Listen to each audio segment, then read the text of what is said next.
Anne Romanoff.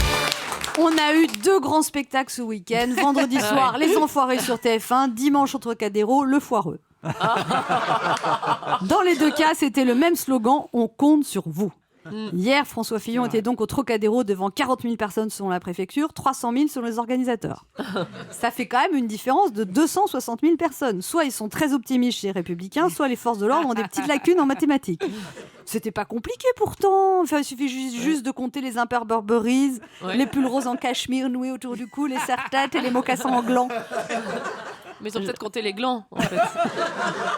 Dès que François Fillon s'est mis à parler, il s'est mis à pleuvoir. Ça doit être un truc de François, le discours sous la pluie, sans parapluie. Ou alors, peut-être que son porteur de parapluie avait remis sa démission lui aussi.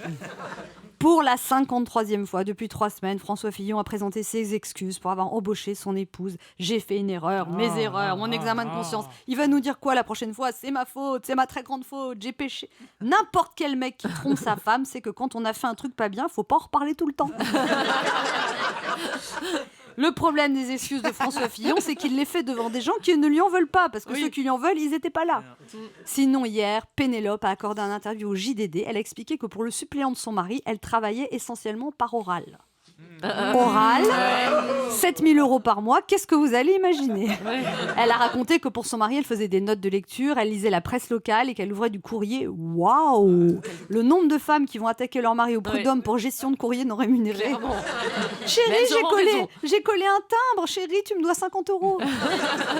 Ensuite, hier soir, François Fillon, qui était invité au JT de France 2, a encore dit qu'il ne renoncerait pas. Lui, c'est j'y suis, j'y reste. François Fillon est obstiné, acharné, volontaire, opiniâtre, persévérant, tenace pour ses amis.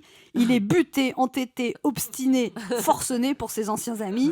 Et il est en train de faire perdre la droite pour ses ennemis. Et puis bon, la seule qui, comme toujours, n'a pas besoin de parler, c'est la blonde. Tout lui profite, sur toutes les affaires. Fillon l'attaque, elle gagne 2 points. On la met en examen pour emploi fictif, elle en gagne 6. Depuis 3 semaines, toute la campagne présidentielle tourne autour du fait de savoir si Fillon va rester candidat ou pas. Et moi, je n'en peux plus. Au fait, vous vous souvenez de l'époque où une campagne présidentielle, c'était des hommes et des femmes qui débattaient d'idées pour améliorer le sort des Français? Eh ben moi, hélas, je m'en souviens pas. Europe 1, midi 30, Anne Romanoff.